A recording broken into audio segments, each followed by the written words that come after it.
ഞാൻ doctor Mary George. സാമ്പത്തിക ശാസ്ത്രം പഠിച്ചു.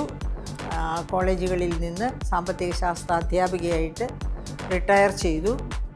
അപ്പോൾ ജെയിൻ യൂണിവേഴ്സിറ്റിയിൽ വന്നിരിക്കുകയാണ്. ജെയിൻ യൂണിവേഴ്സിറ്റിയെ പറ്റി നമുക്ക് അഭിമാനിക്കാവുന്ന ഒരു കഥ പറയാനുണ്ട്. ഇന്ന് നടന്നുകൊണ്ടിരിക്കുന്ന, ഇപ്പോൾ 7ാമത്തെ ദിവസമായിട്ട് നടന്നുകൊണ്ടിരിക്കുന്ന ഈ പ്രോഗ്രാമിന് എന്താണ് കേരളത്തിൻ്റെയും ഇന്ത്യയുടെയും ഈ കാലഘട്ടത്തിലെ പ്രത്യേകത? തൊഴിലില്ലായ്മ. COVID-19 വന്ന് പോയതിന് ശേഷം തൊഴിലില്ലായ്മ അതിരൂക്ഷമായി മാറിയിരിക്കുകയാണ്. അപ്പം അങ്ങനെയുള്ള ഒരു കാലഘട്ടത്തിൽ, തൊഴിലില്ലായ്മ രൂക്ഷമായിരിക്കുന്ന ഒരു കാലഘട്ടത്തിൽ എങ്ങനെയാണ്, അതായത് ഇവിടെ പറയുന്ന തൊഴിലില്ലായ്മയുടെ പ്രധാനപ്പെട്ട കാരണമായിട്ട്, അഭ്യസ്ത വിദ്യരുടെ തൊഴിലില്ലായ്മയുടെ ഏറ്റവും പ്രധാനപ്പെട്ട കാരണമായിട്ട് പറയുന്നത് പഠിച്ചിറങ്ങുന്ന കുട്ടികൾ അവർ എംപ്ലോയബിൾ അല്ല എന്നാണ് പറയുന്നത്. അപ്പോൾ എങ്ങനെയാണ് അവർക്ക് എംപ്ലോയബിലിറ്റി കൊടുക്കാൻ കഴിയുക?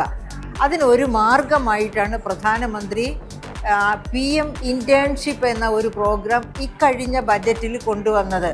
പക്ഷേ ഇപ്പോൾ കേൾക്കുന്നു കേരളത്തിൽ നിന്ന് ഈ PM ഇൻറ്റേൺഷിപ്പിന് വേണ്ടി അപ്ലൈ ചെയ്തിരിക്കുന്ന മുഴുവൻ കുട്ടികളുടെയും ആപ്ലിക്കേഷൻ റിജക്റ്റ് ചെയ്തിരിക്കുന്നതായിട്ട്. ഇതൊക്കെയാണ് പറയുന്നതൊന്ന്, പ്രവർത്തിക്കുന്നതൊന്ന്. അതാണ് ഭരണകർത്താക്കൾ സാധാരണ ചെയ്യുന്നത്. അപ്പോൾ എന്താണ് ജെയിൻ യൂണിവേഴ്സിറ്റി ഇങ്ങനെ ഒരു പ്രോഗ്രാം നടത്തുന്നതിൻ്റെ പ്രസക്തി? തീർച്ചയായും പ്രസക്തിയുണ്ട്. അവർ ക്യാമ്പസിൽ തന്നെ, അതായത് 7 ദിവസം നീണ്ടു നിൽക്കുന്ന ഒരുപാട് കർമ്മ പരിപാടികൾ നടത്തുകയാണ്. ആരാണ് നടത്തുന്നത്? ആ വിദ്യാർത്ഥികളും അധ്യാപകരും എല്ലാം ചേർന്നാണ് നടത്തുന്നത്. യഥാർത്ഥത്തിൽ എല്ലാ ക്യാമ്പസുകളിലും ഇങ്ങനത്തെ പ്രവർത്തനങ്ങൾ വരികയാണെങ്കിൽ, ഇങ്ങനത്തെ മെഗാ ഫങ്ഷൻസ് വരികയാണെങ്കിൽ അത് തന്നെ ഒരു ഇൻറ്റേൺഷിപ്പ് എങ്ങനെയാണ് കാര്യങ്ങൾ നടത്തി കിട്ടേണ്ടത് എന്നതിനെപ്പറ്റി വളരെ വ്യക്തമായ ഒരു ധാരണ ക്യാമ്പസിൽ നിന്ന് പുറത്തിറങ്ങുന്നതിന് മുൻപേ കുട്ടികൾക്ക് ലഭിക്കും.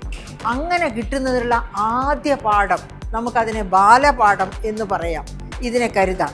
ഇതുപോലെ ജെയിൻ യൂണിവേഴ്സിറ്റി ഇനിയും പ്രോഗ്രാംസ് വർഷം തോറും നടത്തട്ടെ. ആ പ്രോഗ്രാംസ് ഇതിനേക്കാളും ലെങ്തി ആയി തീരട്ടെ. കുട്ടികൾ അതുവഴി എംപ്ലോയബിളായി തീരട്ടെ.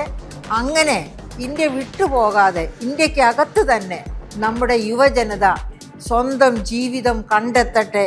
അങ്ങനെ നമ്മുടെ GSDP യും GDP യും ഉയരങ്ങളിലേക്ക് പോകട്ടെ.